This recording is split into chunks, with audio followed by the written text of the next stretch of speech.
And unless you go into your options and turn off all the profanity stuff, don't play it around kids. Holy shit, don't play it around kids.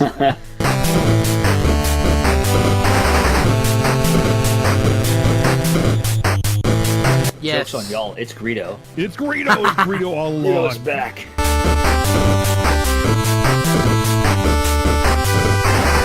And it needs some muscle. It needs some blood, and more than anything, it needs some heart. Yeah. And that good call. That will harken back to our interview with the Coles. Check that out. But shameless plug. Hello, everybody, and welcome to episode 38 of the theretrorents Retro Gaming Podcast. I am Al. That would be you, Travis. Oh, he's sleeping again, that bastard. I'm Travis. I'm Nick. Oh god, all I can hear is that go to sleep theme in my head again. Oh god damn it. Yeah, unfortunately Kyle could not join us tonight. He had some stuff come up. He's just gotten back from vacation, and it's been a busy week for him. So Kyle, that bastard is going on vacation again tomorrow. I know, he's going to the shore. This happened last summer too, if you think about it.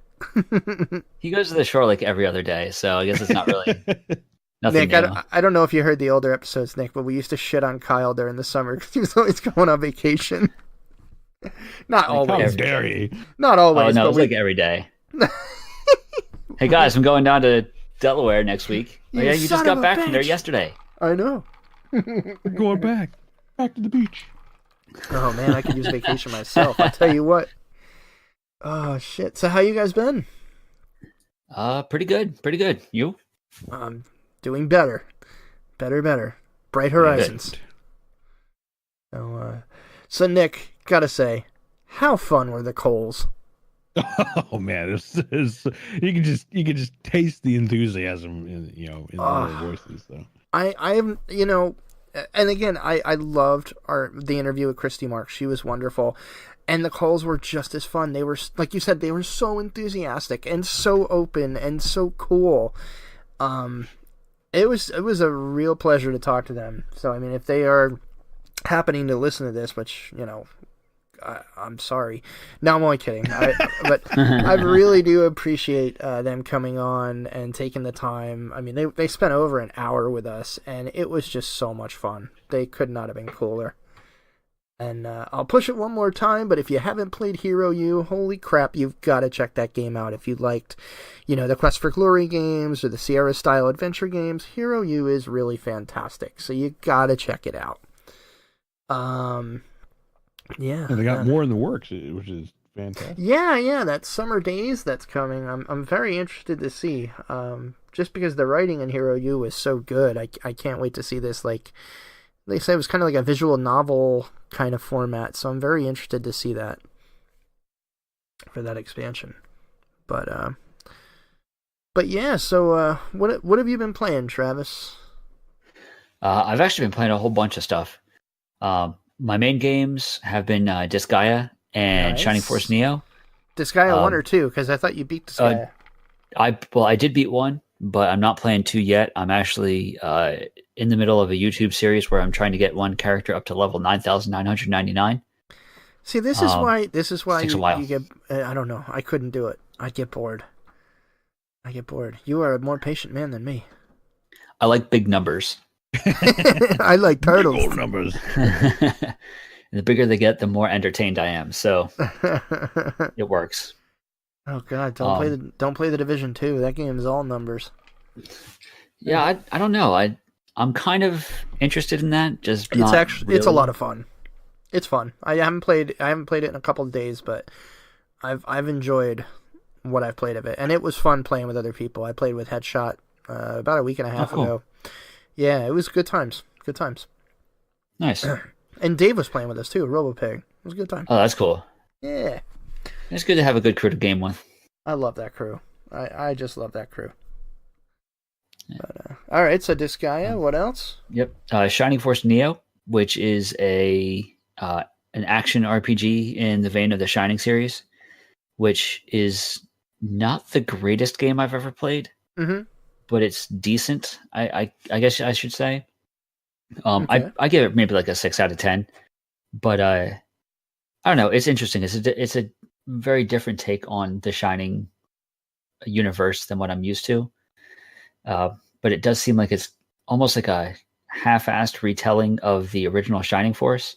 Mm-hmm. Because in the original Shining Force, your main character was Max, and the main evil was Kane. And in this, your character's name is Max, and the person who you're hunting down is Kane. So, but like it's alternate not the same universe characters. retelling kind of thing. Yeah, sort of. That's what it seems like so far. I don't know if it's going to continue on that path, but we'll see what happens. Oh yeah, keep me in the loop. I'd be interested. Yeah. Let's see. I've also been trying to get back into Final Fantasy VII because I am at Sephiroth and I can't freaking beat him. Oh, the final battle. Yeah, I'm really underleveled. So, have you heard of the W? What is it? W item or W materia? I don't have W crap. The materia that lets you use 2 items at once. There's that one. There's also W summon. Yeah, if you get W item, go buy a mega elixir or save a mega elixir, and then go to use it, and then it'll ask you for the second one. Then go pick the second item, and then just cancel that, and it'll increment your mega elixir. Nice. Yeah. So cheaty, but nice. Oh, I know. I faced Sephiroth with 99 mega elixirs because I got fucking tired of losing. Now, isn't a remaster coming out with that? Yeah, last I heard. Well, there's the new. Well, I guess it's kind of a remake rather than a remaster, because I think they're redesigning the entire battle system in the game. Mm-hmm. Oh, yeah, that's what I heard. So we'll see how that goes. But then there's also the remaster coming out of X and X2. Okay. 10 and 10-2 rather. So that's coming soon. I hated Seymour already. I don't know. I hated Seymour. Otherwise, I would have played more of 10. I thought he was the lamest fucking villain. Hello, I'm Seymour. I have a high voice, and I'm very angry because I have a high voice, and I want the whole world to die because I have a high voice. I think they kind of started kind of going weird with the villains after 9. Like, I don't agree. know. I'd agree. I don't think 12 had a fantastic villain either. I'd agree, but 15 was phenomenal. Holy shit. The latest. I didn't get to play it yet. I loved it. It's on PC now, or maybe it was on PC the whole time, I don't know, but I know it's on PC now, and my brother-in-law and I played it on Xbox, and I just played it straight for almost a week and beat it. Nice. Very good. I loved it. Cool. Dark as hell. Oh, yeah. Let's see, what else do I have? I've got Shin Megami Tensei Nocturne. I want to get back into that. Dude, that game is so freaking hard. It is. You got me into it early on in this podcast, actually. Yes. And I still have it.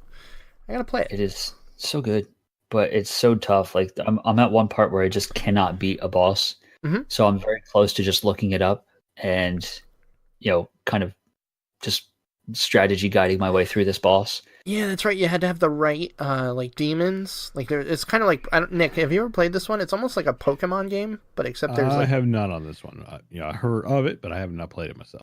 Yeah, it's kind of like a Pokemon game, but like you get these demons, if I remember right, and like they each have different powers, and you got to level them up and stuff. And I enjoyed it. It was a very neat game, neat concept for the time. PS2, right? Yes. Yeah. And this one, in addition, is also dark as hell. Yes, very. Like, there's just some very, very, very touchy material that they go onto. Mm-hmm. If you look at it from a kind of high level, it's kind of very anti-religious. Yes. Not any particular religion, but it just kind of throws religion to the wind and kind of just bastardizes the whole idea of it. Yeah, it was an interesting take. Yeah, it's definitely, a very interesting side of that whole, like the whole belief system kind of stuff. I don't know, it's weird, but it's so worth playing. Def. And then my final game, which I actually just started playing today, is Regions of Ruin. You made me get that game, and I'm trying to remember what it was about, because I have it. Is it multiplayer? I don't think so. I think it's just single player, but there's like It's kind of a side-scrolling RPG-ish. That's right. I gotta sort play of that like more. the original East games, where you have all these destinations you can go to, and you fight your way through them and get resources and whatnot. And you kind of build up your base, and you try to have the dwarfs reconquer the entire land, which is pretty cool. Oh, that's cool. I like it. Yeah. Yeah, I gotta play that one again. I really liked what I played of it a lot. Huh. But that's all I got. As if it wasn't enough. All right. For me, work's been very, very crazy this week. So I really haven't had much chance to play. I mean, I played a couple things. The week before, obviously, with the Coles interview, I was really binging Hero U to try and beat it before we talked to them, but I got about 60% through the game, and it's a long game. But yeah, so I actually was just given graciously by the folks over at Digital Dreams, a key for Mutant League Football. Actually, they gave a key for each of us on the cast, which I thought was really awesome. But the new Mutant League, and it's got like all the DLC that came out for it. It says like the Dynasty Edition, and I've been playing that most of today, and sweet Jesus, that is fun. Oh my god. So, like, you know, a lot of these have been coming out, like these kind of like remakes and stuff like that, and they're okay. Like, you saw the Tecmo Bowl one kind of sucked that came out. I was worried that was going to happen with this one, but man, they nailed it. Absolutely nailed it. Like, the presentation reminds me of, like, I hate to say it, but like an EA Sports game. It's got like all the cinematics and the pregame stuff, and except it's Mutant League, and the humor is hysterical. And unless you go into your options and turn off all the profanity stuff, don't play it around kids. Holy shit, don't play it around kids. I had to shut it off really fast as I was playing it. Dude, I was playing it on my lunch break, and Paige comes in, and she's like, "Oh, this looks neat." And I was like, "Yeah, this is based off a game when Daddy was little." And there's the two commentary guys. You got the one that's like, "Yeah, that's how they call it, Brick." And then Brick's like, "Yeah, I bet." He's like, what the hell did he say? "I bet my left nut on the last game, and I lost the bet. Literally, half the family jewels gone." And you just... And, like, I missed that comment, and then, like, Brick's kind of like the half-dumb Madden guy, and, like, so he starts making he just starts talking babble, and Paige would come back in, and all of a sudden the main commentary guy goes, "What the fuck are you talking about, Brick?" And I was like, oh my god. But like, that's how it is. The humor is just awesome. The gameplay is great. I mean, if you've played Mutant League, you'll not be disappointed. It has a really interesting dynasty mode where you can actually like manage your team, build up their experience. There's kind of like a role-playing element to it, and basically go through multiple seasons to try to create your Mutant League dynasty. And it's just really awesome. I'm having a blast with it. So, if you were a fan of the Genesis games, either Mutant League Hockey or football, this Mutant League football game is a home run. They absolutely nailed it. It's like gone under the radar. I don't think anyone knows about it. I didn't know about it till today, and I had reached out to them. And I cannot say enough good about it. I'm having so much fun, and you can play multiplayer. So, guys, we should play a game later. I'm in. Totally in. But yeah, I mean, that is literally all I've been playing, and I'm having a blast. Nice. Mutant League Football Dynasty Edition. How about you, Nicholas?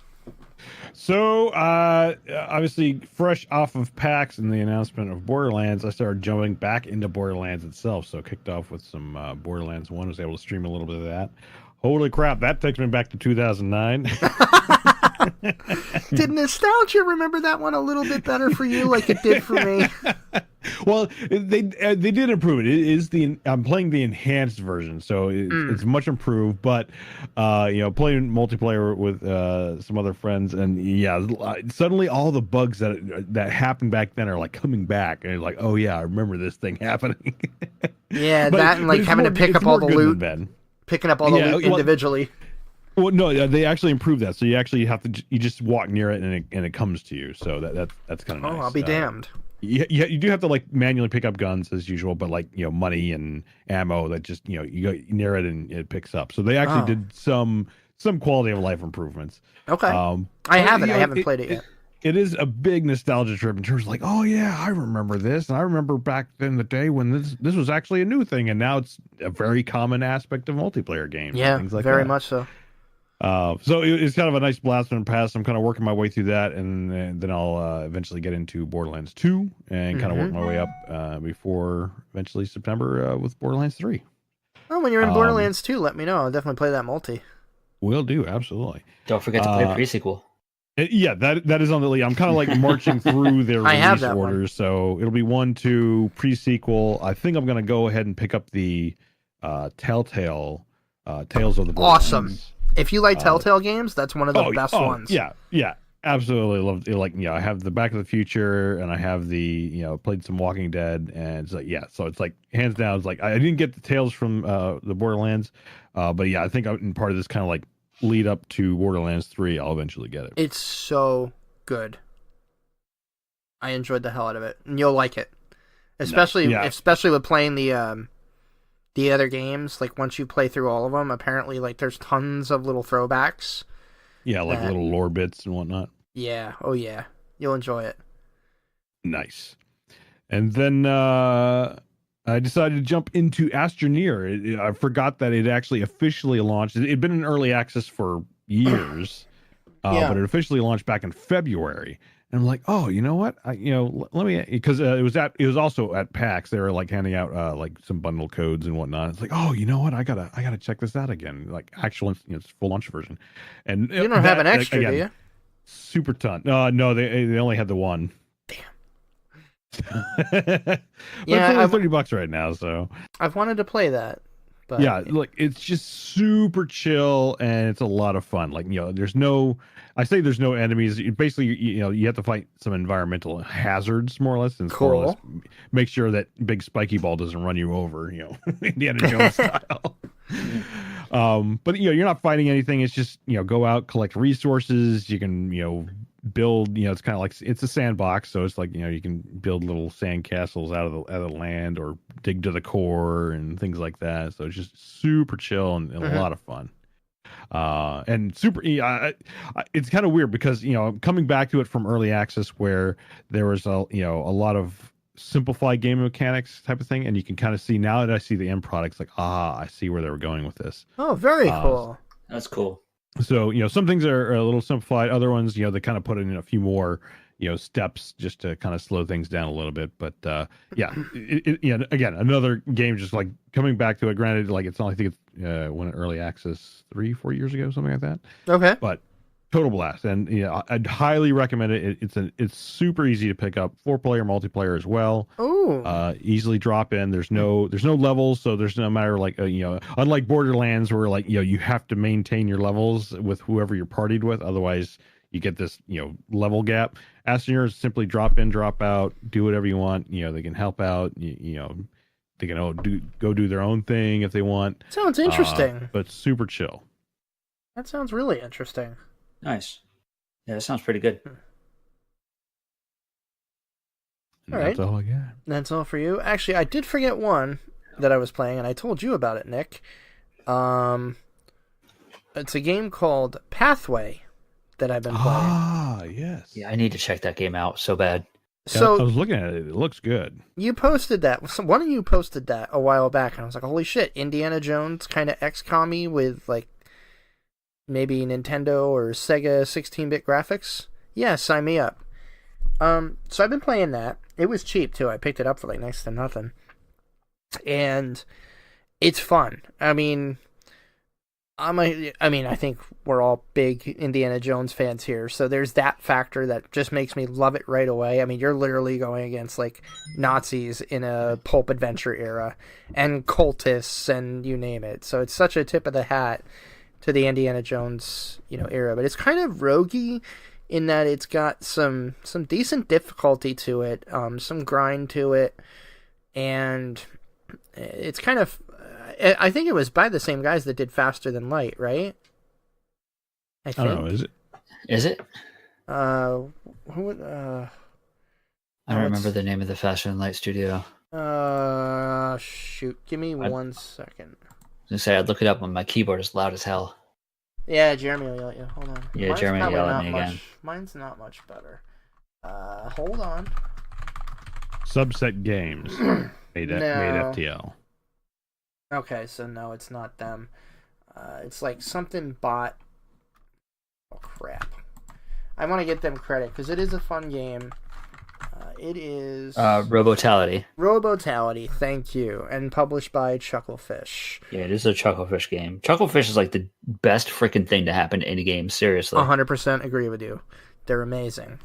I'm waiting on bated breath for that Harry Potter looking Stardew Valley Wizard School game. I can't wait. Yeah.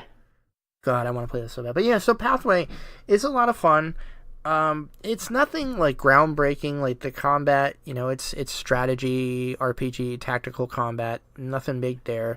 And getting items and stuff during missions, better items, and coming back with money and relics.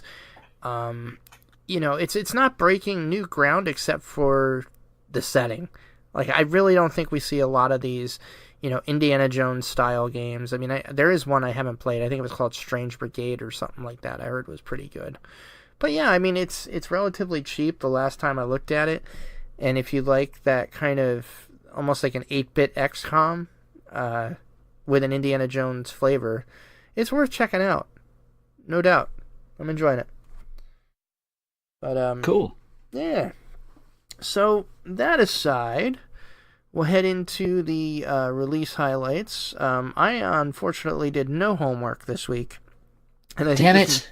Yeah, I'm sorry, I don't fellas. think there was much, I say of note really coming out in the past 2 weeks. It's kind of been, we kind of, we had the big rush in February, March, and we're kind of like this weird lull right now.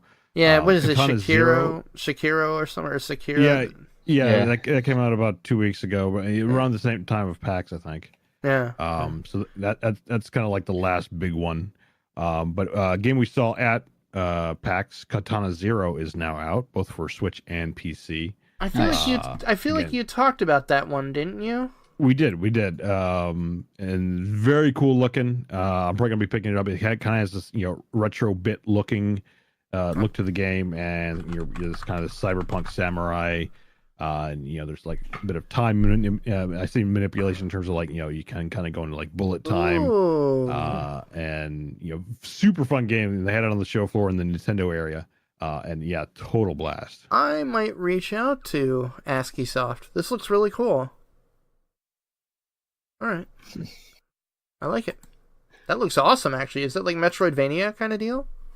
So I don't think you get. As far as I can tell, I don't think you get any kind of like power ups or anything. It is, I mean, it's kind of like that side scroller look to it, but there's no like, oh, get this sword upgrade. As far as I could tell, or anything like that to get like a new level. Simply, you progress through the levels as part of the story. Okay. But there are some RPG elements like the at the demo. Basically, they had this one scene where like you're going into this hotel. And there's this receptionist at the front desk, and she, you're in your kind of samurai getup, and you got your sword and whatnot, and she asks you like, why are you dressed like that? And you have a couple options. You can say like, oh, I'm in a bathrobe, I'm just going to take a shower, and then one of the options is like, oh, I'm a cosplayer, this is my getup, and then the other one is like, piss her off, it's like screw you, why are you asking so many questions about me? And depending on what you do will determine how a part goes a little later where enemies show up. And so if you stick to your lie or whatever you've chosen, essentially, she'll back you up. Like, so, if she's like, oh, I'm here to take a shower, and the bad guys come in and ask you questions, and you're like, as long as you stick to the shower gig, then she'll be like, oh yeah, he's here for a shower, he's okay. Oh wow. All right. Or if you piss her off enough, she'll immediately like, oh yeah, screw that guy, get him, and then battle starts, type of thing. Oh, all right. I'm gonna have to check that out. That sounds very cool. Huh. All right. So, nice. Yeah, we have that. One game I do want to a highlight. I think when I first got the review key for this one, I think it was still in early access. But it's called Lovecraft's Untold Stories. And it's I think you mentioned that before. Yeah, this is out now, and they just did a major patch for it. It's kind of like that twin stick shooter, but not like bullet hell. Kind of Zelda-y, except Lovecraft and shotguns. It's really fun. Nice. So yeah, if you haven't picked that up yet, it's definitely worth a grab. And that's another fun one, especially if you like Lovecraft and Cthulhu and all that fun stuff. They've done their homework. So yeah, okay. So that's, there's another game like that. It's called Raisinroth. It's just a small indie game. I think it's like a few bucks on Steam. Mm-hmm.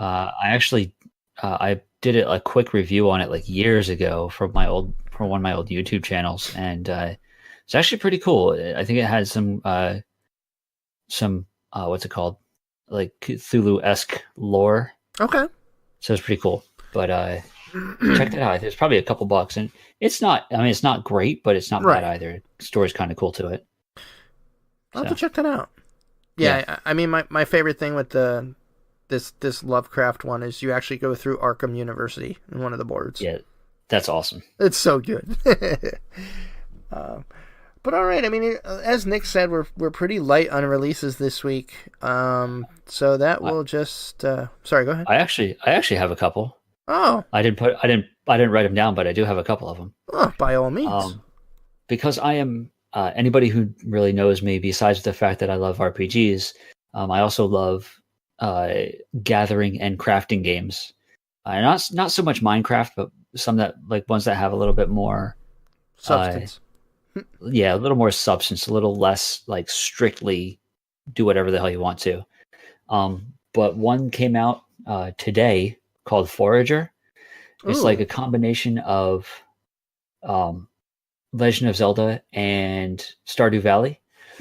Sort of, where you can be a gatherer, you can be a farmer, you can be a merchant, you can be an adventurer, you can be a builder, and any combination thereof. Oh my god. So you could do a lot of different stuff in this game, and it's got a whole crap load of content to it, and you can choose to do like however you want to.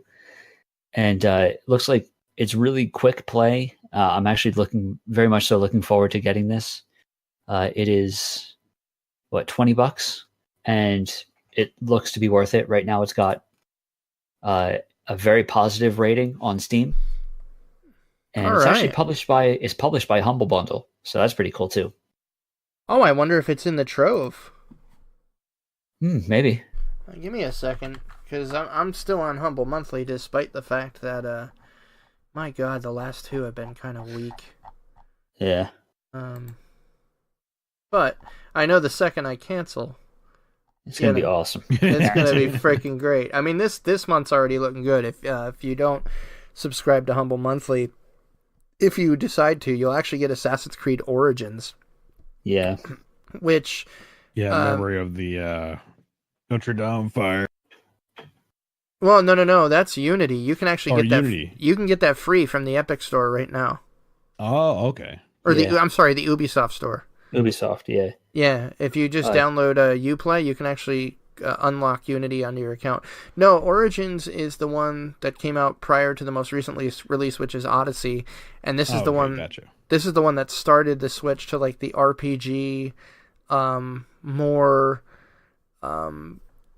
like an RPG and better fighting system, better control system. To me, it's the pinnacle of the Assassin's Creed series, and then Odyssey just did it even better.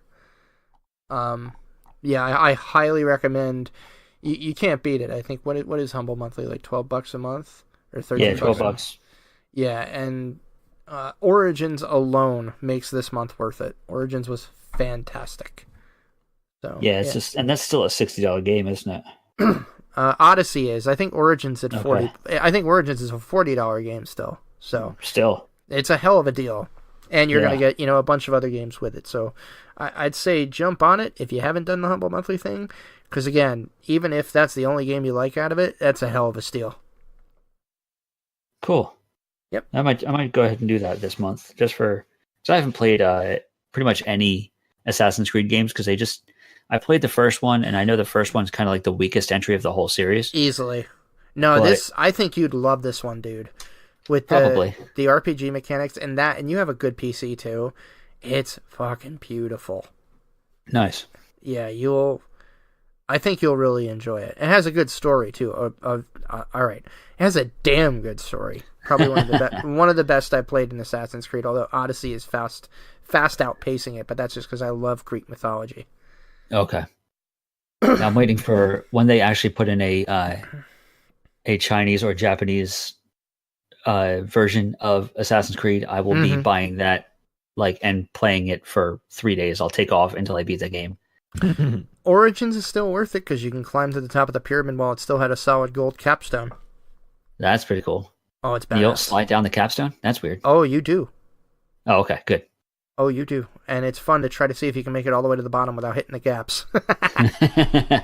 Nice. Yeah, it's good. It's a great game. I love that game. Yes. Before I forget, the one other game that I wanted to mention was one that's kind of along the same lines, but My Time at Portia. I have that one. Got it in a Humble Bundle or Humble. Yeah, Monthly. I need that game now because I played it at PAX, and it always seemed interesting. But when I actually got my hands on it, I need to play that. It is definitely my style of game. I'm just getting very heavy into the single player craft 'em ups that have a little more substance to them than Minecraft, like I mentioned before. So that is definitely one of them. I had a blast with what little I played was immediately addicting to me. Do I so have a key I'll get there. For that? I don't. Although, you have a key for Mutant Year Zero: Road to Eden, which is fantastic. I think I talked about that one. It was on Xbox Game Pass, but it was also in one of the Humble Monthlies, and it's another XCOM, but post-apocalypse and pig humans and mutants and stuff. It's actually really fun. I saw that was on the monthly last month, right? Yep. Yeah, I got that one. I already have it on Xbox, so I didn't bother to grab it for PC. So maybe we'll do a giveaway or something, unless you want. Yeah, that'd be cool. No, I'm not. Don't worry about me. Okay. I've got so many other things, and I suck at XCOM type games. I'm a fucking god. It's the only game I'd say make me mad. I'm damn good at. But yeah, that's awesome. I'm gonna check out Forager and Katana Zero. They both look awesome. I was just watching a video for Katana Zero. That looks great. Let me see here.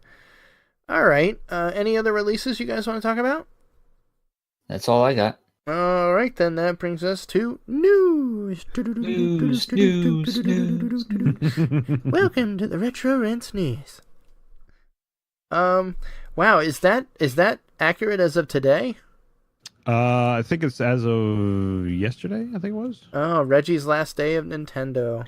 Yeah, this is at least his last week, and I think his last day was yesterday. I believe. Oh, man. Godspeed. I mean, really, has there been a more enthusiastic figure that really got understood and loved the fans than Reggie? Shigeru Miyamoto. Yes. But the two of them, they are the capstone of video game employee enthusiasm. Yeah, I'll put Larry Herb up there. I'll put Major Yeah. Nelson up there. Yeah. But yeah, Reggie is one of the big three, and Apologies. It was Monday. It was Monday specifically. Monday. Okay. Okay. Well, obviously, we all wish him the best. I think he's Indeed. he is a hero in this industry. There is no doubt. And all his efforts throughout the years, and just again, he's one of the suits that gets it, and that is so rare. Yeah. Okay. It is nice though. It's really nice.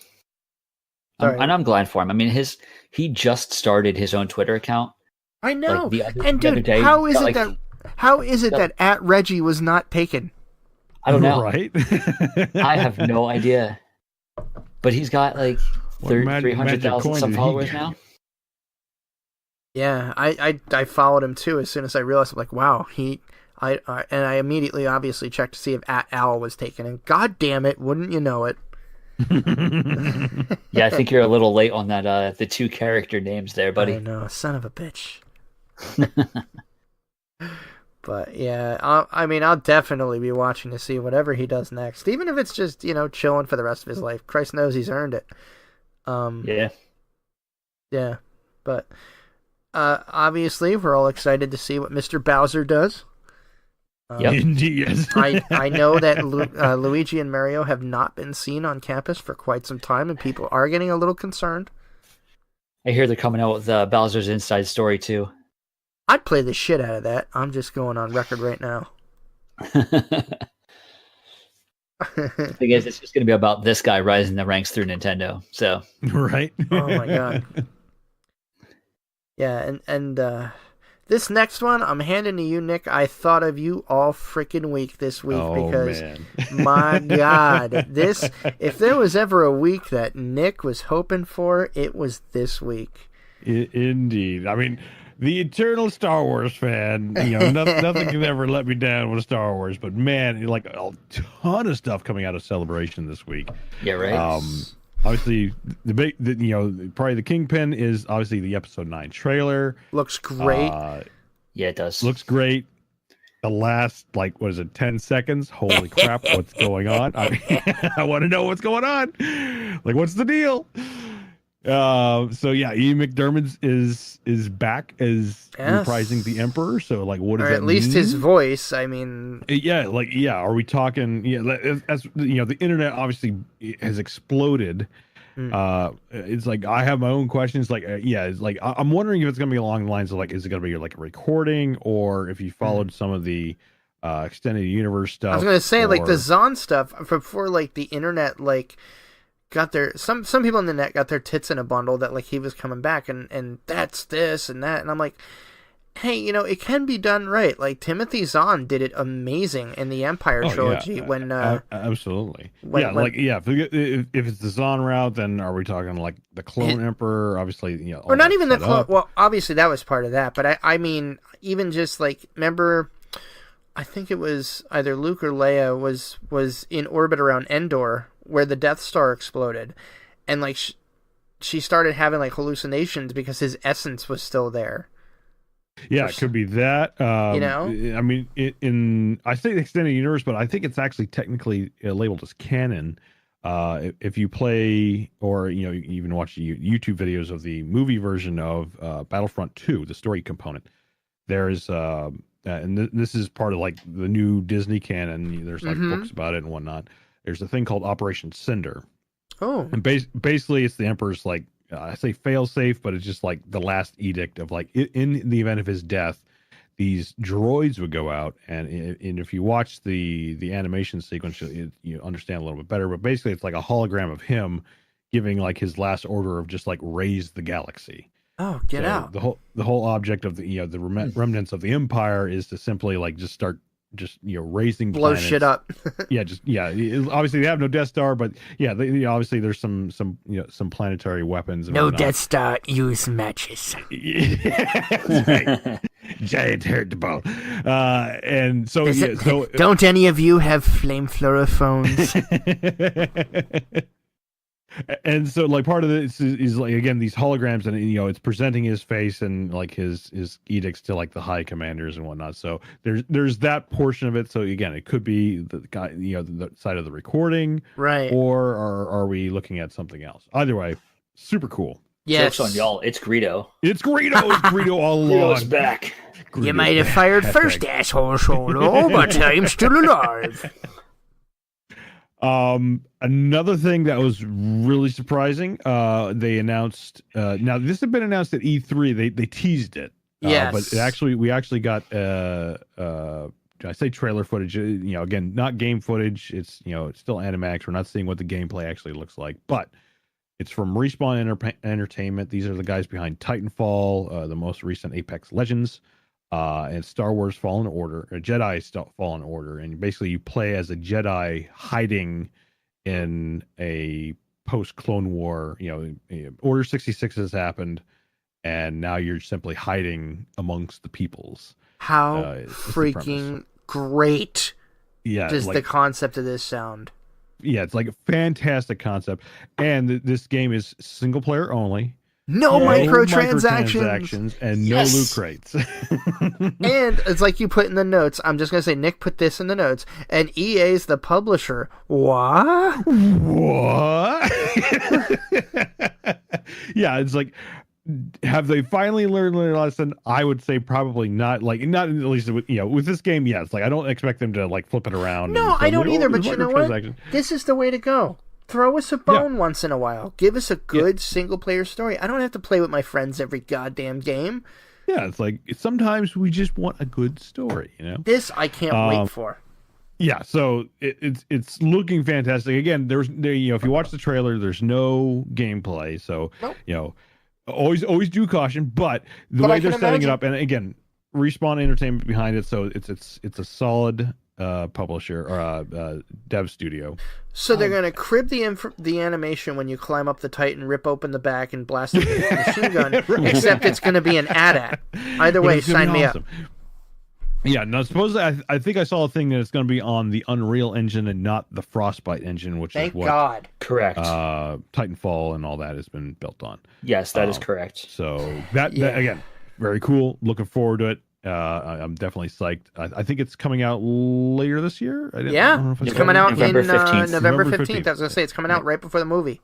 Okay. So kind of tie in with the movie. There you go. So hopefully it doesn't get rushed, like because that can always be a kind of a catch-22. Gotta get it by Christmas. Get it out. They've been working on this game for 5 years. Yeah. So that's not always a good thing, Travis. Yeah. No, yes, but it's also being led by Stig, who. Oh yeah. No, Stig. Stig literally god tier. Yeah. Yeah.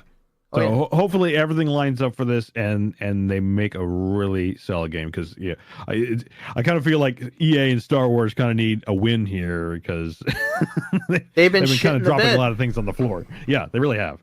So nonetheless, looking forward to it. Yeah. Absolutely. Moving up to number 3 here. Oh my God. now it's slightly been on my radar, but now we actually saw some footage, some so not only trailer stuff, God. but they actually had a whole, and you find it online. They had a special screening for people at Celebration, and it was kind of like it's kind of like they do those 10-minute full scenes they give you before they went into like the whole trailer aspect. And you can find it online. You can find the leaked version of it now. I found it. And this is completely awesome. Like, it's like, okay, this works. I'm looking forward to this. And I think this is going to be on the Disney Plus platform. I think this is how they're releasing it. Holy shit, is only going to be $6.99 a month. Hallelujah! I didn't know there was a price to it. That's awesome. Yeah. The last I read. Wow. Yeah, and it's setting itself up to be a true like space western. There was like kind of like a Mexican standoff in one of the in looks the scene. So good, and it looks total badassery going Nick on. Nick freaking Nolte, holy crap! Nick Nolte. Nick Nolte's in it? Yes. It's just going. I love. I mean, Nolte. it's an all-star cast. I mean, we've got Carl Weathers from like Rocky fame. Werner Herzog. Werner Herzog. Hell yes. And was it Pedro? I can't remember his last name. Pascal. Pascal, thank you. He plays the Mandalorian. He was the Red Viper, right? He was the what? In Game of Thrones. He was the guy that got his head squished by the mountain. Yes. Yeah, that was him. Yep. He is phenomenal. Oh my God, I can't wait. Yeah, it looks total badassery. I'm kind of hoping they go the route of like, we never see his face type of thing. Kind of keep that, that Mandalorian mask on. I'm hoping they go that route. Could we maybe just they look like they're looking. Could we maybe just have like Star Wars Bebop? Yeah, so there you go. Star Wars Bebop. I'm all for that. Sign me up. Well, no, they're making a live action. Not to digress too much, but they are making a live action Cowboy Bebop. I know. With was it John Cho as yes, Spike, right? And I will be going to see that. that has my interest too. But Mandalorian, holy crap, looks awesome. And the fact that Disney Plus is only like $6.95, we were talking about this conversation with like CBS and Star Trek. It's like, I'm not willing to necessarily put down like $10-15 just for one show. Right. But whereas they're lining up, $6, this. And not only that, did you read all the stuff they're doing? Like every single Disney movie ever, even stuff in the vault, is going to be on Disney Plus. It's going to be That's available. rad. Yeah. That's so rad. They're Everything. really amping up the value factor. Oh, and The Simpsons. Every nice. episode of The Simpsons. Marvel movies? Marvel movies. I hope. I really hope. I will get that just for them. This is what I've read so far. Like, nice. I one of the podcasts I listened, I might have been our boys at the BFF, Bad Fodder Figures, I forget. I think it was Mike, Captain Mike, he said, and so Disney just flipped the middle finger to Netflix this week. Yeah. Yeah, that'll do it. So it's shaping up to be awesome. I can't wait. Super awesome. The last thing to hit at least my radar from Celebration was season 6 of Clone Wars. Again, another awesome series. Definitely, if you haven't started watching it, watch it. Plus Rebels. I don't think they talked any more about Rebels. I think Rebels is it pretty good? Done. Oh yeah, absolutely. Like if anything, it's kind of what the movies. I say what the movie should have been. Obviously, it's 6 seasons, so it's a lot of stuff. But nice. It fills in so much stuff and gives so much more character to Obi-Wan and Anakin, and obviously really. So it's Ahsoka more. It's worth watching. I always thought. I hate saying this because now I'm really aging myself, considering fat guy who watches anime, and I'm thinking, oh, that looks like it's for kids, but it's for both. Like it is very much geared for kids, but like as an adult, as I say, as a Star Wars fan, you could watch it and really enjoy it. And that's really stupid of me because I have been trying to find ways, covertly, to get my girls into Star Wars, and they loved, what was it, the Force Awakens? They friggin' loved it. So shit. Now I can get them hooked forever. All right. Yeah, I'm waiting for them to create a particle physics movie called The Midichlorians. It's gonna be awesome. It could happen, my friend. It could happen. All right. Well, the next item I definitely want to go into. Yeah, go for it. Have you watched, Nick? I have not gotten around to it. I'm not worried about it. Like I kind of casually watch it, so I've strictly put here for the benefit of the audience. No, try not to keep it in the no spoiler territory. I'm not worried about it. Like eventually I'll see it. I'm so far behind in all the seasons. Anyway, all right, so it's all like right. I'm not worried. Well, I would have had more to say. Members might be worried.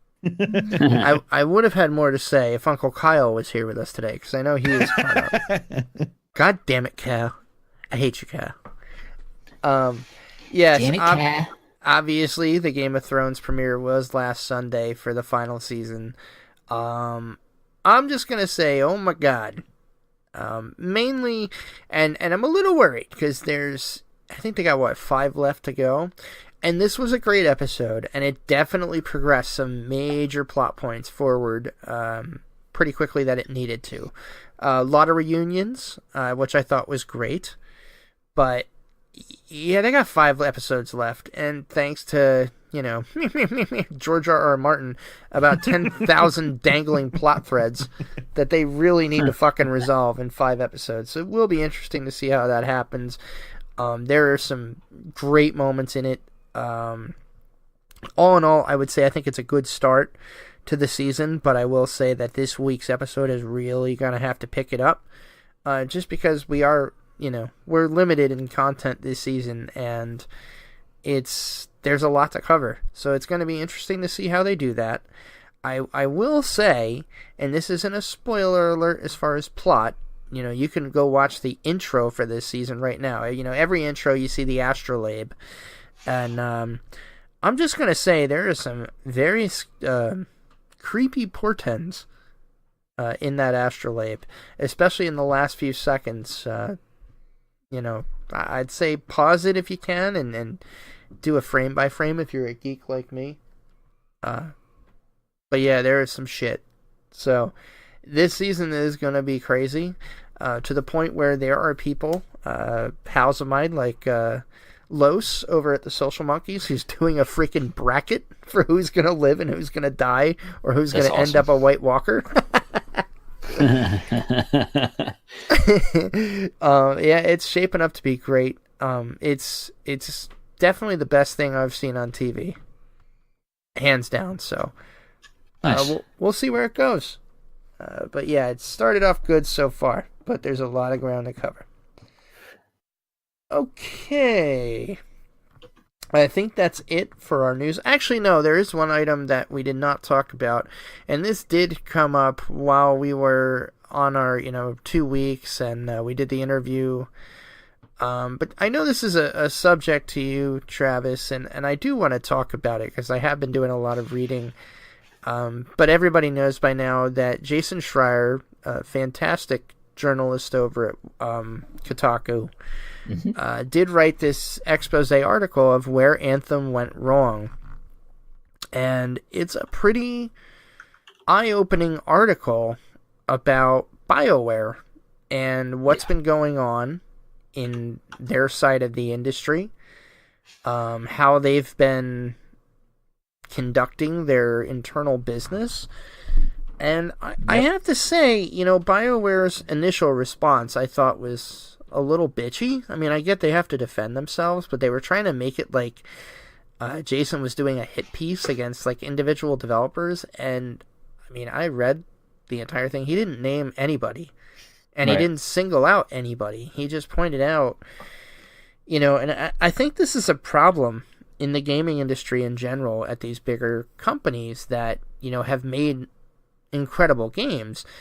And I'm just giving my take on it, but obviously, it was covered in the article. It sounds like Anthem, and I remember saying this even as I, said on our one episode that I was enjoying Anthem. I remember saying the exact line, like, this is what we get after 7-8 years? And now, now it makes a lot of sense, because 7 of those 8 years, they were at the design table, and it suffered from projects that I deal with in my current job now, where you had project managers going, wouldn't it be cool if, and then somebody steps in the room and says, hey, it needs to do this, because this game did this, and it would be cool. And they threw out everything and started over from scratch. Yeah, and from being a game developer myself, especially when I was in school, one of the things that we learned was absolutely devastating to any project is feature creep. Yes. And it doesn't matter if it's a game project. It doesn't matter if it's a web, a website. It doesn't matter if it's any line of software business. project. Any software project. Anything whatsoever that you bow to feature creep is going to suck. And that's what happened with this. And it's really disappointing. I mean, I still haven't read the breakdown from Schreier. It's great. I have it up. I'm actually going to try to read it after we're done recording here. But it really sucks when the designers and the people actually creating the product are overruled by the people who have nothing to do with the creative vision. Aside from sitting in a room and saying, oh yeah.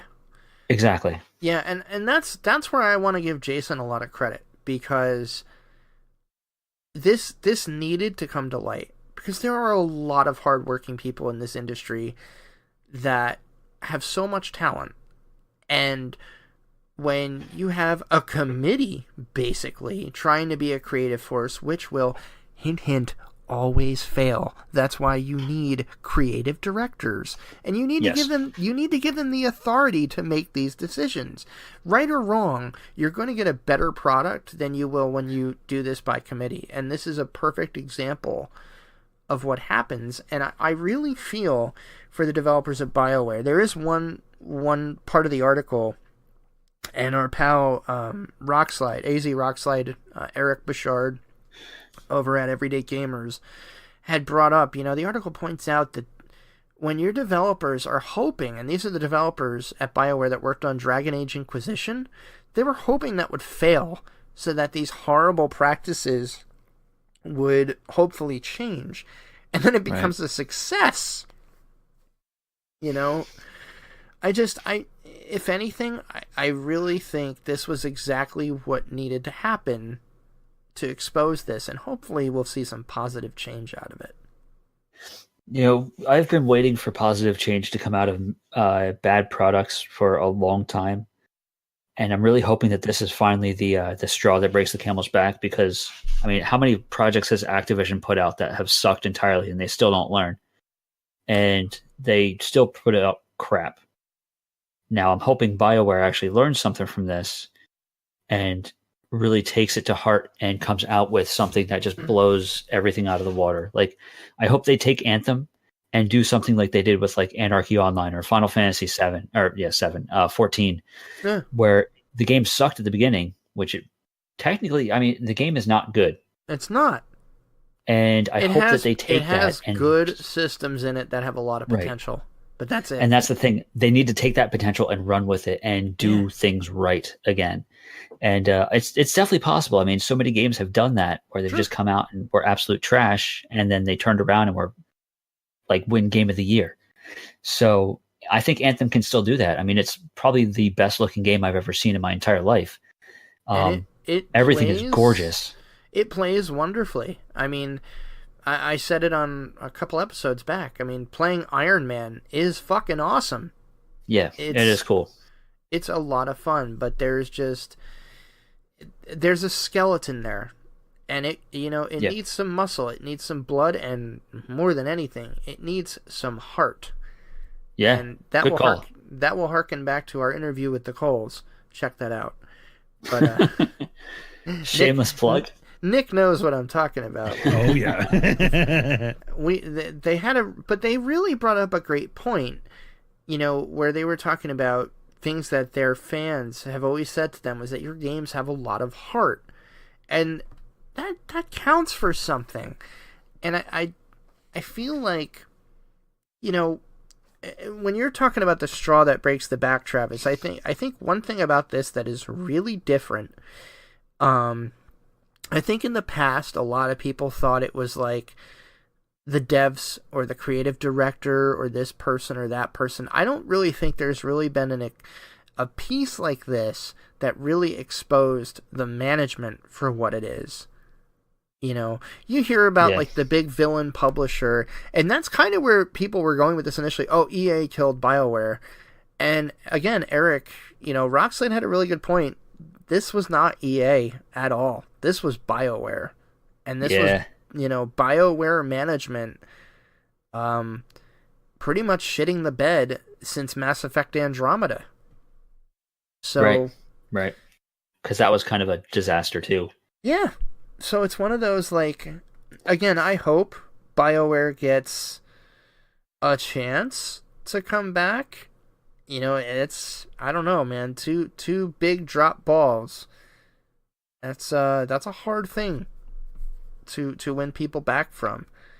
But I guess we'll see. I mean, I don't think they've shot the bed as much as Bethesda has.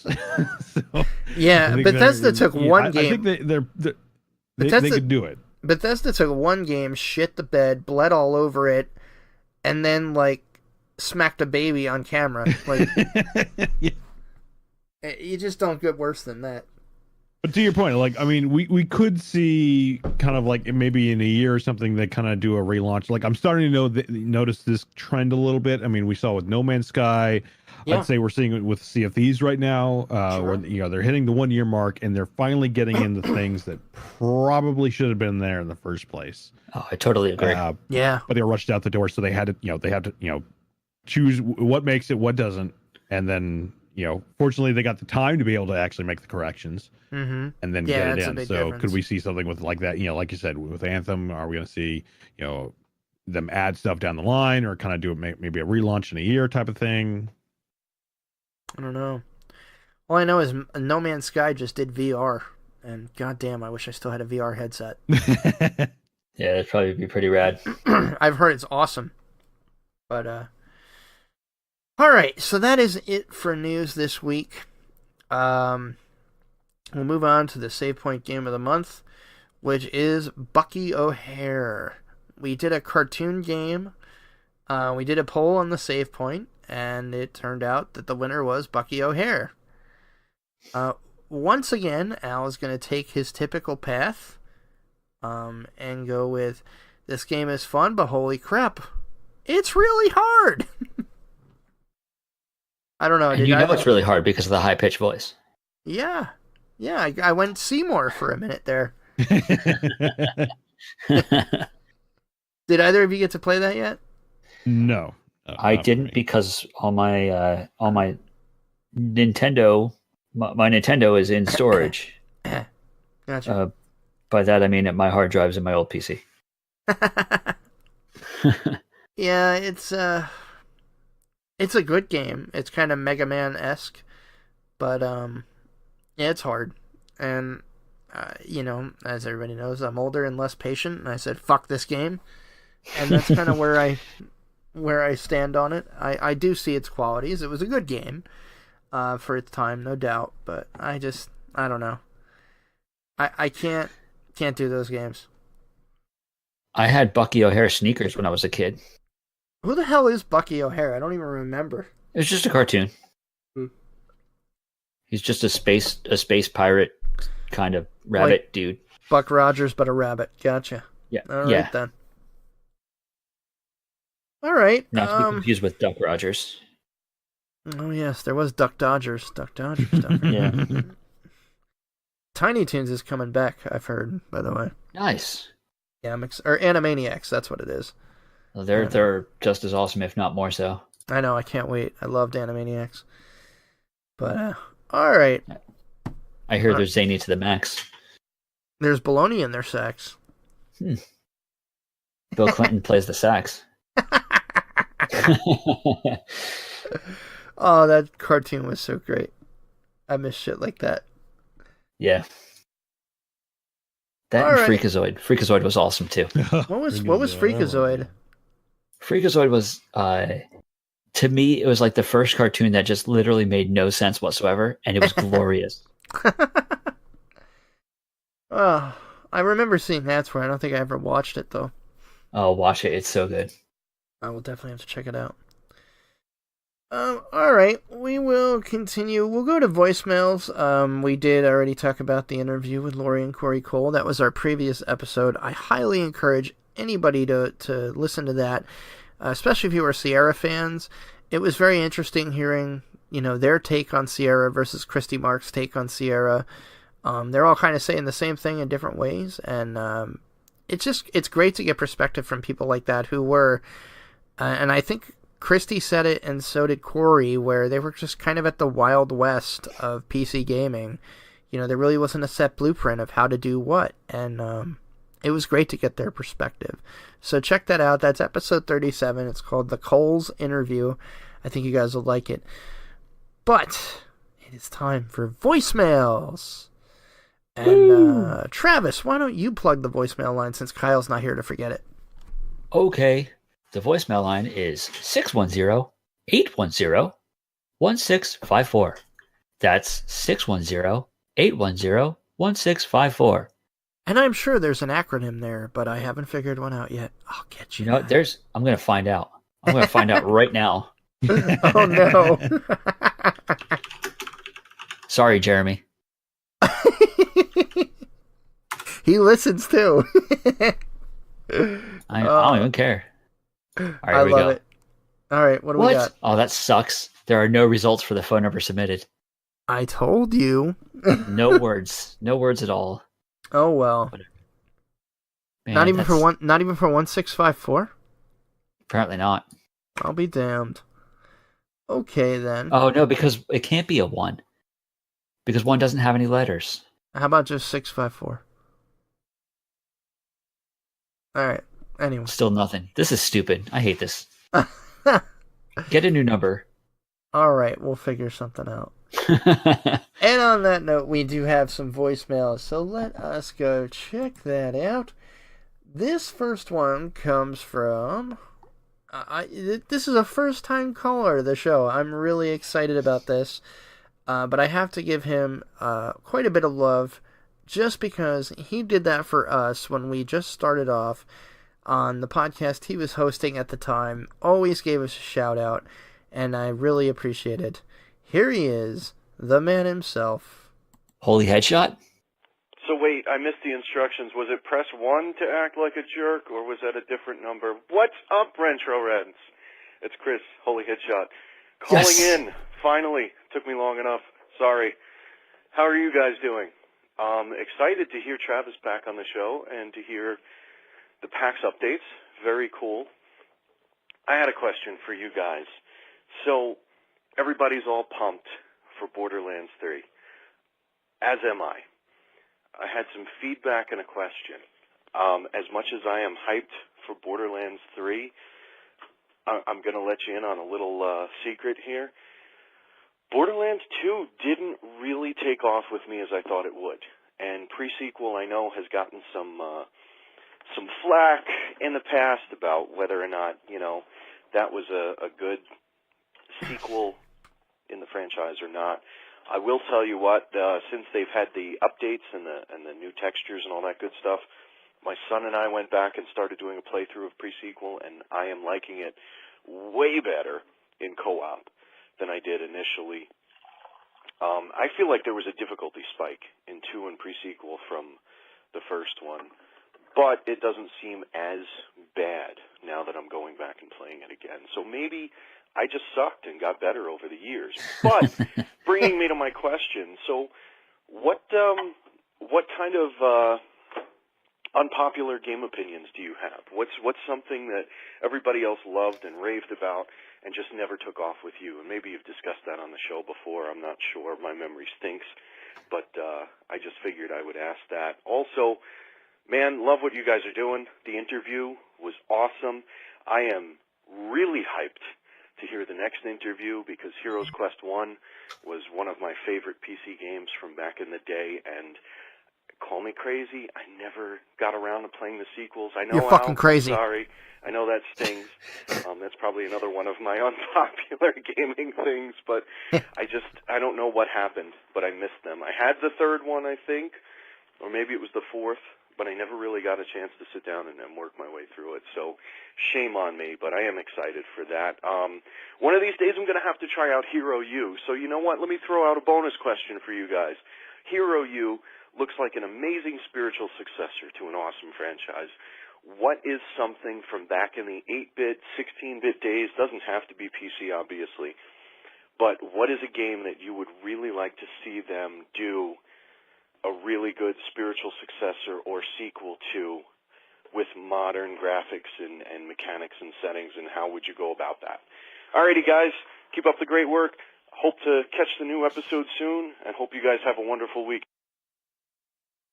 Alright, he hit the 3-minute cutoff. Thank you, Google. No, only kidding. Chris, thank you so much for calling in, brother. I've been waiting for your call since we started casting. Yeah. No, I do appreciate it, though. All right, so Chris has 2 really good questions here. All right, so the first one, unpopular game opinions. All right, so what's a game everybody loves that you don't like? Let's start with you, Nick. Do you have one? Yeah, I think I do. I think it's gonna have to come down to World of Warcraft. Wow. I have played. Yeah, I know. Like now, when I say I don't like it, it was never like, oh, I hate this game. This is the worst ever. But it never really wowed me, if I can use that as I see what you did there. No pun intended. But it never really wowed me as much as like everyone else was making it out to be. And I don't know, maybe it's because I played, I was more hooked on kind of the other MMOs. I was going to say, you and I had a lot more fun with EQ too. Yeah, like EQ, Lineage 2, baby. Woo! Actually, I played that. I fucking hated that game. Well, I wasn't a fan because of basically I figured out what I call the Korean grind is like, no, I can't do that. It takes 7 hours to get to level 3. Yeah. Come on. And so anyway, so back to Warcraft, it was never like anything about the mechanics or the story. It just it just never, pulled me off my feet like a lot of people were enamored with it. But maybe again because my first MMO was not Warcraft, it was like Star Wars Galaxy was actually my first MMO, and then AQ2. Nice. Guild Wars 2. I'm trying to think what else. There's like Star Trek Online. Final Fantasy. So I've made the tour de force on a lot of like modern day MMOs, and like I said, I eventually played. I didn't play Warcraft almost immediately. I think what was it? Warlords of Draenor was when I finally decided to play it. Again with friends, and that's the other thing. Definitely MMOs, you have to find a good gaming group. Otherwise, at least for me, it's not going to last long if you're trying to play it, lone wolf type of thing. But even then, it was just it was there. It was something to do, but it never really grabbed me. And I don't know if it was just my own personal taste or just maybe the point at which I entered. I don't know. I think I know what it is. What's that? You went from the best crafting system ever, right? Which was It's hard to come back from that. Yeah. Which was Star Wars Galaxies, and the best economy ever, to the second best crafting ever, and that was EQ2. Crafting in that was a blast. Yep. And then there's everything else. I would actually put EQ2. I would put EQ2 slightly behind Vanguard. Vanguard was fantastic. I forgot about that crafting system. That was great. Probably the only thing that game got right. Yeah. But it was still so much fun. I loved it. Yeah. I always give that game credit. That diplomacy system, there was so unique. Loved it. If they had executed that like they wanted to, that would have been amazing. Yeah. Granted, you could say that for the rest of the game, but yeah. All right, what about you, Travis? All right, here we go. Ready? Yep. Hold on to your asses. Sephiroth and Cloud are absolute garbage characters. They are. Cloud is a whiny little jerk, and Sephiroth is one of the worst villains in the history of RPGs. Naturally, this is all my opinion, but that is my opinion. I'm with you. I think. Go ahead. I'll put this out there. Final Fantasy VI/American 3 is the best Final Fantasy. Damn right. I'm going to finish, but they're the best. 100% agree. Kefka is the best villain ever. Sephiroth in every way. That's where it was. Absolutely. Dude, that was the perfect imitation of that laugh. I practiced that since 6th grade, man. Yeah, wow. It's good. 6 is good, and I don't mind. Like, I was very much so against the setting of 7 when I first played it, because I was so used to that medieval steampunk sort of style. But the setting was good. It was, Yeah, and I agree with you on the main characters. Chance, I agree with you on the main characters 100%. Yeah. Yeah. But yeah, I don't know. I didn't jive with it. Okay. I think very similar to that vein, Travis. Titus is a whiny little bitch, and Seymour is the worst villain ever. I'm not even doing it for the callback. I hated Final Fantasy X. I got about halfway through it and I couldn't even do it anymore. Like, I just felt no connection. Okay, you have daddy issues, and daddy became a monster. Spoiler alert. Oh well, you haven't figured it out by now. I don't know. I felt like they had done a lot better. Even in the games like 9 where it got a little weird, it was still it was good. And I'll even agree in Final Fantasy VII, Titus Cloud and Sephiroth, it worked. I mean, the only villainous thing that Sephiroth did where I was like, holy shit, was when he killed Aerith/Aeris. Whoa, spoilers. Look. Sorry. Gotcha. I'll give you the tags on Game of Thrones and, black out my text and opinion. What I'm saying is, if you have Discord, if you do double pipes, you can actually do spoiler tags and close that, whatever you want to say in double pipes. Yeah. And it redacts it. It's great. But yeah, no, I think I'd even go as far as saying Final Fantasy X is the second weakest entry in the series, topped only by Final Fantasy XIII, which is the first Final Fantasy I have not beaten, and and to go a step further, only made it 5 minutes into. Nice. And I was like, I'm done. Nope. Yeah, I was actually extremely surprised by 12. 12 was fantastic. I went into it thinking I wasn't going to like it at all, but it's actually one of my favorites now. 12 is great. Yeah, I agree. All right, so that was Chris's first question. Let's go to where do we have here? Bonus question.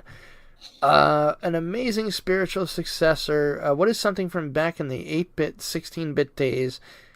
That's a game you'd really like to see a good spiritual successor or sequel with modern graphics and all that fun stuff. Start with you, Nick. So one that immediately popped into my mind. Now I think there was. I'm trying to remember what it was. I have to look it up, but I think there was one in the 90s, early 2000s. But going back to kind of like the 90s, the Indiana Jones games. You stole my answer. Nice.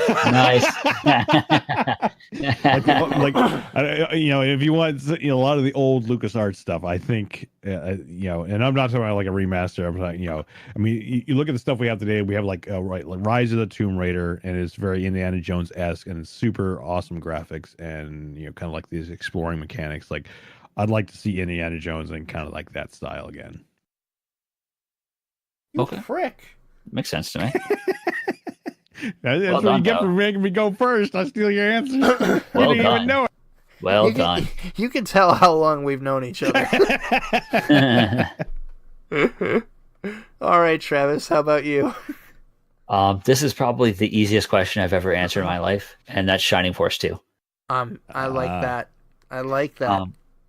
Shining Force 3 was good. I really enjoyed it, but Shining Force 2 was better. That was a masterstroke. Shining Force 2 was so good. Yeah. Yep. Yeah. I'm jumping on the wagon with Nick here. There were some really great Indiana Jones games back in the 90s. You had the Last Crusade LucasArts game, which was fantastic. Yep. It not only was like a recreation of the movie, but what made it brilliant was you could kind of go off your own paths and do, again, like a different way to end the story. You could actually end up with the Grail at the end of it. If you did what everybody in history asked, why the hell didn't Indy do this? You could actually use your whip to snag the Grail. If you've seen the movie, you know what I'm talking about. But spoiler alert. Indiana was the dog's name. I'm killing it tonight. The dog? You're named after the dog? But no, the one I'd actually love to see a direct plot sequel to, because I thought the story was so great, was Fate of Atlantis. Yes, yeah. That was... Now, was that the first one I think they did, right? Yes, after Last Crusade, it was Fate of Atlantis. The one with Sophie, the medium. Yeah. And it was a great story, and obviously, he goes after Atlantis, and it gets crazy at the end. Sorry, go ahead. Yeah, I think the most recent one I can remember is Infernal Machine. I think that was like 3D graphics. Yeah, that was on the Wii, right? I think it was all platforms, but yeah, I think that was like the last Indiana Jones games that we ever had. So actually, no, that Staff was on of the Serpent. I was gonna say another one. The one you're talking about, Nick, was on PC. The other one was on the Wii, which I think you and I played very briefly, where you were controlling Henry and I was controlling Indy. Oh yeah, you remember? Kind of like co-op thing. Yeah, I do remember that now. Yeah. It sucked. I literally just sold that game, and I don't remember what it was called. Staff of Kings. Yes, sounds right. That sounds right. Staff of Kings. Yeah, it wasn't that great. It got a 55% on Metacritic. Yeah. It had its moments, but it just it was very short-lived.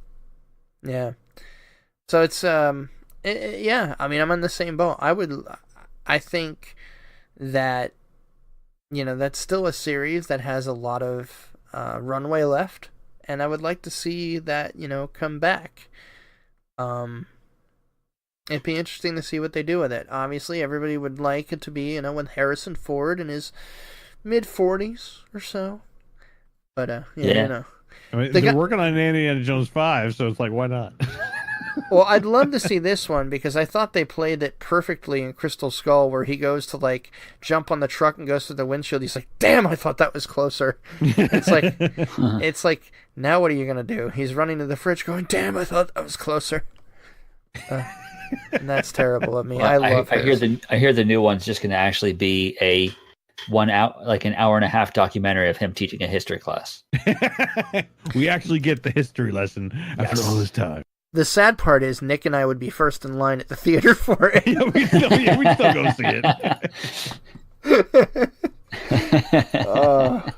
Yeah, thank you, Chris, for calling. Those were two really good questions. Totally. Thanks for calling, man. It's great to hear from you finally. We have one more voicemail from another buddy of ours in podcast land. Yo, what's up? This is Los. I'm calling. I saw the call to action to give a call for the question of the bye week.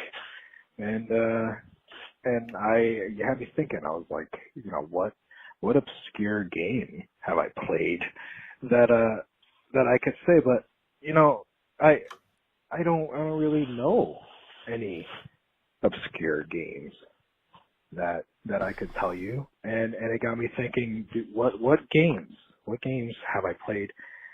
I haven't played any games. I came to what have you done? It, that I'm not really a gamer. I don't play games. I don't do anything. I buy games. I collect them, and I don't really play them. It's kind of sad, and I'm trying not to think. That's why you have a pile of shame, Los. Because, I don't want to be going down that rabbit hole of, has my life been a lie all this time? But, yes. I would say, have a good show. Because I have a lot to think about apparently. And thank you so much for this revelation. I'm gonna go call my therapist. All right.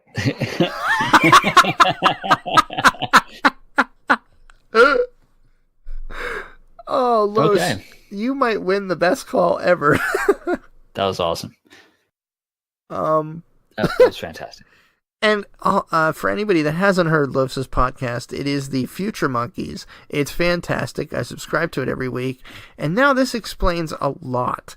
They've been doing a sort of contest called the Pile of Shame contest, which, by your own admission, Los, yours must be a mountain.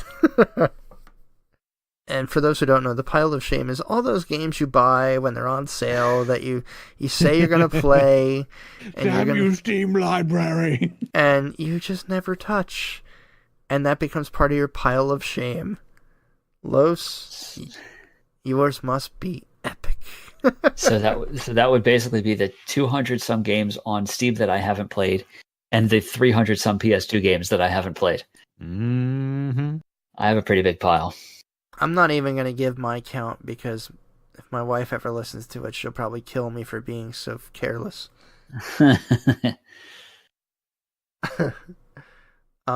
that... Goddamn, that was funny. You killed me, Los. You killed me. That's awesome. But that is it for voicemails this week, and that will actually bring us to the end of the show. Aren't we doing our question? What is our question? Do we have a question? Yeah, the obscure game. Oh, yeah. Shit. You just talked about it. Come on, man. Get with it. Yeah, that's right. The obscure game. Did we get... I hate to say it. Did we get responses? Like, we got one response. Yeah, I was going to say my own bad here. We kind of asked I think this... we got... Yeah. Yeah, we did get one response. But yeah, it's from Josh. He says Desktop Dungeons, best puzzle game, period. That's a great answer, actually. You haven't played that, have you, Travis? I have not. I think you'd like it. It's another very quick, sit down dungeon crawling, but it's very different. I think, if I remember right, there's math involved, and I don't know. I enjoyed it. I haven't played it in over maybe 2 years now, but it is a great game to sit down and play for 10 minutes, and you can progress and cool. Then get done with your lunch break and go back to work. Yeah, I'll have to check it out. It looks pretty cool. Oh, we actually did have one more. And this is from Eric from Everyday Gamers. Yay. He said, Shadowhand. It is an RPG card game, solitaire-like, with great gameplay mechanics and a good story. Beat it earlier this year. Yeah, I've seen that played a little bit, and it does look really rad. I just never got a chance to play it myself. Yeah, me neither. I suck at solitaire, but, I'd give it a shout. If I'm going to play games by myself, I'll just play computer games. And no diss to people who like solitaire. I don't know. I'll give it a try, though. Eric is really, he has really great game recommends, and everything he's, ever mentioned, I really enjoyed. So, I'll have to check it out. Yeah. But that is unfortunately that. No, unfortunately, we've kind of gone overtime tonight. Y'all got a bonus. Yay. So we'll move into conclusions, final thoughts, shout-outs, and all that fun stuff. Nick, do you have anyone you want to send a shout-out to or anything to promote? Again, thank you to the Coles. It was an awesome interview. It was a fun time. Look forward to more. Okay. Travis, you? I want to shout out you guys for welcoming me back with open arms, even though I fell asleep on my first show back. See, I just see that as what they used to call radio gold. yeah, I was dead freaking tired. That was so great, though. Much better this time around. No, it was great, man, and we're glad to have you back. Yeah, glad. Thank you. But yeah, definitely just want to give shout outs to everybody who's messaged me, but glad to hear you back on the cast and everything. So that's much appreciated. Excellent. But that's all I got. I'll give a shout out to our boy Kyle. We love you. We miss you. Miss you, Kai. And we can't wait to have you back, sir. Obviously, big shout out to the fans. Always appreciate everybody listening, everybody interacting with us on Twitter. I want to give a big shout out to Lori and Corey Cole of Transolar Games, creators of the great Hero U. Download it; it's fantastic. Or buy it, I should say. I don't mean it that way. Buy it. But they were so great, and it was a really fun interview. I really want to push that interview because I think a lot of people would enjoy it. But yeah, thank you very much for your time there. I want to give a shout out and sympathies to Richard Garriott. His dad Owen passed away this week, and a really remarkable guy. He was on Skylab.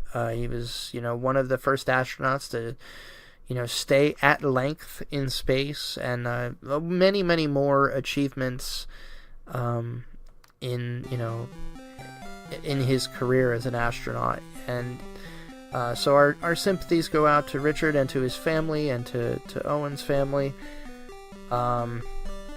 Oh, I'm sorry. Go ahead. Did somebody have something there? No? Nope.